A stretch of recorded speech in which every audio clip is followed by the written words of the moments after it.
Well, hello there. I welcome you to the second season and the second episode of the Illuminated Conversations podcast. I am your host, Brian M. Truskowski with Illuminate, and I am so excited to have our second guest on the show today, Erin Berry Bliss. She is a dear soul sister, friend, fellow coach, and confidant on the path, and it was so great to have a conversation with her about the transformational experiences that she's been on, how she's navigated that, especially in the realm of divorce and family and children, and how she took that and turned it around. It was such a beautiful experience to share.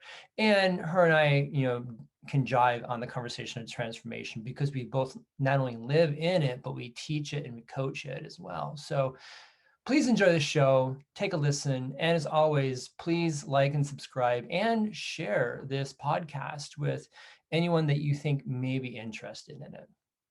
All right, be well, everyone. Enjoy the show.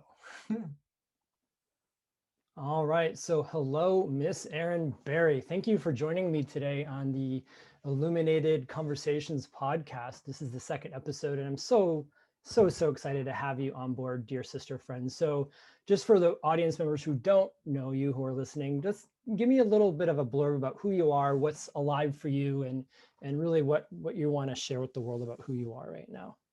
Sure. Well, thanks for having me. This is really fun. Feel very honored. Yay. Yay! Yeah.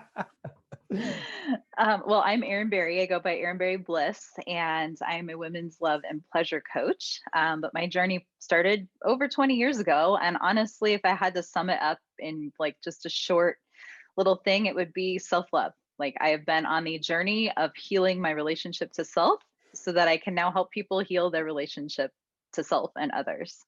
And it's been a long ass journey that's led me to a whole new life. I got divorced 4 years ago. I'm a single mom of two girls, and my life just looks so much different. And I'm so grateful for the second chance that I've been That given. That's great. I just want to pause before we go into what we're going to be discussing, but the fact that you're focusing on self-love, there's this like concept, and we've been talking about it for years and years and years, but there's a difference between understanding it, but actually doing it and realizing that the concept of self-love is always evolving, always growing. Yeah. And what self-love looks like for me today will be different than 12 months from now.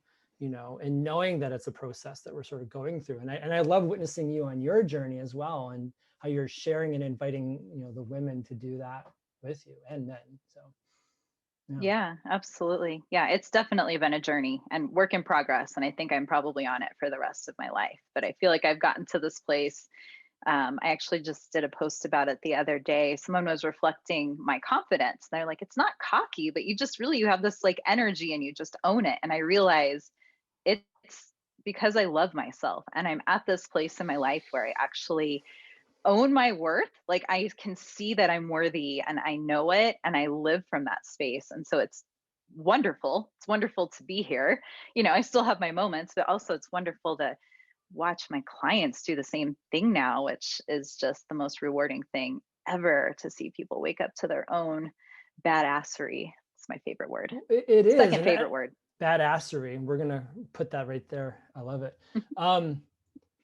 And you're right. I think years ago, the more naive of me would think, "Oh, I'm done. I've completed all my work," and then the universe takes like the Louisville and just knocks me upside the head, and teeth go flying. It's like, "Oh, right, no, sorry, I forgot. There's more." So anyone that says they're done on the path, they're full of BS. They really are, and it's all ego. So I love that. I mean, really, we as coaches or transformational presences in the world, our job is to be doing that work so that we can help support our clients, our friends, our families on those journeys, because it's definitely not an easy journey, but I wouldn't have it any other way, honestly. And Oh, it's yeah. an honor to have a sister in crime to be going through this whole thing with. So thank you. Right. I'm reflecting back to that conversation we had this summer about the word work. And I was like trying to figure out if there was another word for work. And you had one, but I'm like, Peace. what It's was it? it's the piece that I'm looking at. There's a piece coming up for me that I want to look Oh, at. And yes. right. And so because there's many pieces to the puzzle, right?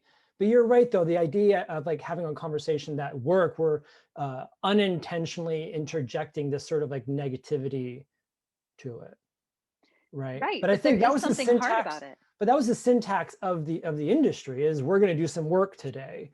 You know, it's just like, well, okay, maybe because they didn't understand that there's deeper levels to it. You know. Right. Well, and I know you've been on like this kind of rebirth transformational path this last year, same as me. And that is freaking work. I mean, you have, it's like hard won. So in a way, it's like, but it is work. But It is. it's like, Oh, it it's the is. work I'm grateful to do, you know? It is. But I will say a one way of looking at it, like one of my good buddies here in the area, he's just like, hey, I have a piece I'm needing to look at. Can you help me out with it?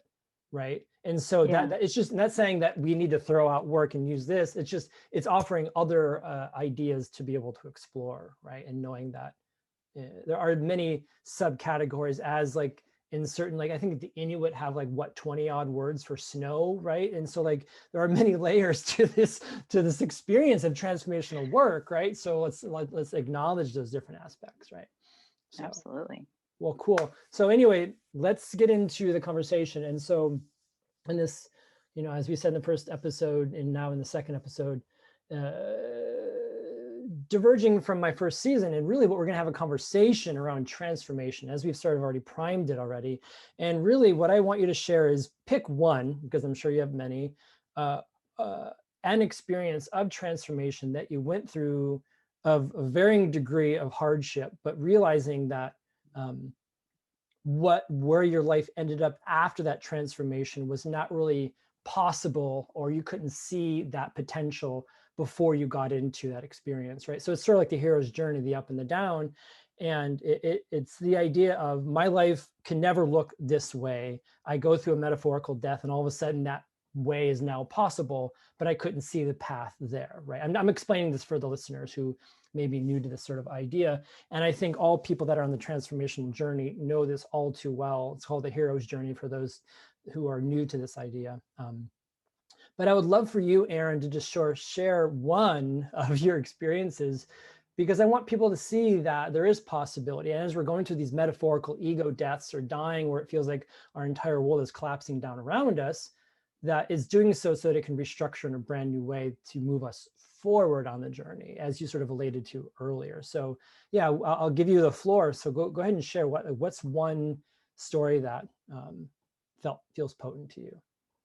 Oh, there's so many, but I think probably the big one would be 4 years ago when I got divorced. I just remember, actually, I was working on a hero's journey speech a while ago.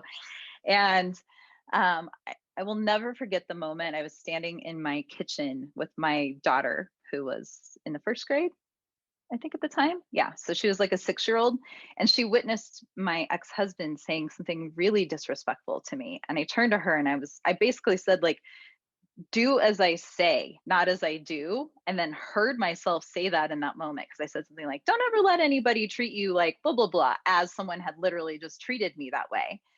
And I realized in that moment, like, I am a woman raising little like goddesses. Like, I am responsible for showing them how to, you know, what they can expect, or, you know, what they're worthy of. And that was not like really a good example. So I spent many years, probably at the end of my marriage, staying when it was not a good relationship anymore, out of my own fear of living under a bridge, fear of failure, fear of, you know, never finding another partner. That one really cracks me up now. Like, but it's amazing what your mind will do in that situation. And it really is your ego, like, trying to keep you safe. Right. Let Like me you're just saying. pause you right there, because I think this is a great point just to come in and say that a lot of times when people are in that spot, they're afraid to fully surrender and let go because they literally feel that death is imminent. Yeah. Right. Yeah. And in that, you know, for those playing the home game, really take that to the bottom. Okay, let's say all of this happens right now. Then what? Mm-hmm. Right. And I think some people go through the ego death, but I think some people go, that's actually not too bad, because now it allows me to do this. Right. And I think Yeah. that's sort of the turn that happens at the bottom, right? So go ahead and continue. Yeah. I mean, I feel like I spent those last few years like seeking the clarity that I already knew. Like, and that has been my work for most of my waking up process, which is listening to and trusting my intuition. Like, oh, constantly always get to look at that. And that's what it was. Like, I already knew deep within my soul that this was not the right relationship for me. So eventually it did implode. And I realize now, and it was not, typical divorce, I think, like it was definitely not a like happy situation. During that time, I also moved, lost my job, had a dear friend die on me. Like I experienced all of the deaths, literally, like saw like the grief in all the ways. It was reflected to me during that time that I've met it all with grace. I have no idea how. I think I've been teaching yoga for a long time. I've been meditating, and I have this crazy amount of trust and faith that the universe has my best interest at heart. And I somehow made it through all of that, with some sort of grace, and made it on the other side really resilient. And I was just reflecting this with someone the other day. I feel like that has really helped me thrive during this time that's been really stressful for everybody. Because when you've been through all of that kind of stuff before, you kind of know you're going to survive. You kind of know you're going to be okay. Like, yeah, it might be shitty in the moment, but eventually it'll get Right. good again. Yeah. I mean, there's a saying that I had heard was, there's this image of a guy like lighting up a joint, and it says like when you've been through many ego deaths and living or dark night of the souls, but yet the world's going through the first one. It's like you're just chilling back, lighting a joint, because it's like where this is going, and you just sort of have to sit back and let it happen, right? Yeah. But the whole world literally thinks it's dying right now, and in some essence, it is in an egoic and energetic way because we're giving rebirth. It's phoenix from the ashes, right? But like Absolutely. you said, like the more we go through, I don't want to use the word numb out, but I think it's like, okay, we've got the wisdom to know that we're going to get out of this and actually in a better place, right? Yeah. So Yeah. I don't know if I might have shared this the other day, but I'm wondering, like, am I toxic, like optimistic, positive, that I think like everything's going to be okay? Am I gluten for punishment, or do I just have that amount of trust and faith that everything's going to be okay? But honestly, I mean, my experience was from my divorce is all of a sudden, like in the last few years, my spiritual development just skyrocketed. Like I realized I was stuck at like a glass ceiling level, and my evolution has just bumped up. My relationship to self has evolved. All of my relationships have. And also I think it's made me more malleable in relationships, where I realize that relationships really do have a purpose, and they're not necessarily meant to last forever. And so I've had so many people come and go from my life in the last few years, and I see that it's okay, because every time someone goes that, either I'm not serving them or they're not serving me, or both, it fills in with something even more in alignment. Like I'm seeing that over and over and over again. So that's been kind of a beautiful awareness that I've made through all of this as well. yeah, and you're not alone with that, Erin. And I think a lot of people have that experience. And in fact, I just in the last few weeks of my life went through. I sort of jokingly say the universe just went whoosh, and like just like wiped my entire life clean of all responsibility that I had. And of course, I did my grieving through that. But on the tail end of the grieving, I was literally hooting and hollering and yipping for joy because I realized that I was free, and not only free, but I was free and I could create whatever possibility that I wanted. And for me, I'm like, okay, God, universe, source, Jesus, guides, angels, whatever you want to call them. Like, I see that you just wiped my slate clean.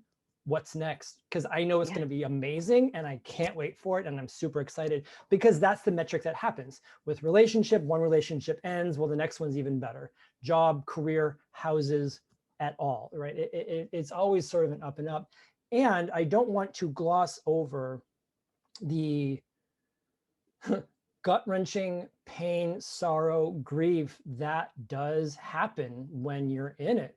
I mean, Yeah. one of my four-legged children, Zephyr Cat, left her body about 13 days ago, and I allowed myself to be fully in it, to just grieve and cry and wail and be in it, because I learned, from her sister dying a few years before that, that if I try to control it or spiritualize it, by mantra, bypass. chanting, prayer, we're bypassing. And that is just going to make the process longer and more arduous. So it's that idea of floating and surrendering, right? And surrendering feels scary, but surrendering is also a path to freedom, right? And it just doesn't make sense to the people who haven't been through that journey yet. Right. Well, Right. we're not taught that. Like we're No. not conditioned that. I've done a lot of that myself this last year. I really have. This summer, whoo. Right. And then just recently, like experienced some really deep, heavy stuff. And I have really worked on befriending my emotions over the last several years. Like I remember a time where I let them control me. And I probably have never actually bypassed my emotions. I'm a Cancer. We don't know how to do that. But I definitely just learned how I can use my emotions as wisdom. And honestly, one of the tools I even teach now is to turn your emotions into pleasure. So that's also a really fun thing to do. But the only way is through, which is what Yes. you're saying. Yeah. Like you cannot go around, especially grief. It's really fascinating to watch people. If they do that, it comes back and it smacks them in the butt. And it is never at a good time. Never at a good time. No, it's always at the most inopportune time. Yeah, Yeah. absolutely. Yeah, absolutely. And this has just been a great conversation because it's, and I think that's the work that our, as we said earlier before we hit record, is our job as a sort of transformational presence in the world is to do this work, to be the path showers, the way makers, right? For people that are behind us and saying, no, it's okay. Yeah, it looks like really shitty right now. And it's going to be okay. Like, I promise you, like, because I mean, I'm going to say I didn't really have a lot of cheerleaders on the other end because I feel like, I mean, I'm going to guess that you were sort of similar because we're sort of like, we're on the front lines here. And I'm not using this from a place of egoicness, but just like, we're sort of the front lines as far as being explorers and endeavoring and exploring this new world of transformational work and spiritual work and pairing it together without going into the bypassing, without, spiritualizing it or making it all about airy fairy and 5D and oh my God, love and light and bliss and joy. And it's a fine line that we have to walk, right? Yeah. I mean, I love all those states, try to live in them as much as possible. But yeah, you have to go through the fire. Like Yeah. that's the only way. Otherwise, you're tricking yourself. And it's frustrating. It's just easier to to go ahead and just go through the fire instead of trying to find your way around it. Yeah. Which I think is human nature, is, that's what we're all trying to do. Absolutely, absolutely. But I think, I want to start wrapping this conversation, but really in the essence of that is we are in not only a personal, national, but a global and even probably, I'm going to say universal or cosmic restructuring right now. And we're all going through it. And if you're having feelings, experiences, and you're using whatever tools to numb out, I really want to encourage you to find support with either one of us or the countless people in your world that can offer true support. Because going through it, this keeps coming to me, so I'll just say it, for the Christians, Jesus, I walk through the valley of the shadow of death, right? Like you kind of have to go through that death in order to come out alive, right? And it's portrayed in so many media like Harry Potter, like Lord of the Rings, right? Literally, there's all these many deaths that happen along the journey to freedom, to joy, right? So, yeah. Well, this has been beautiful. Any sort of other closing thoughts that you want to share in this conversation? Oh, goodness. Well, yeah, I think just to kind of circle back to what you were just saying, like all of this is really just taking you closer to yourself.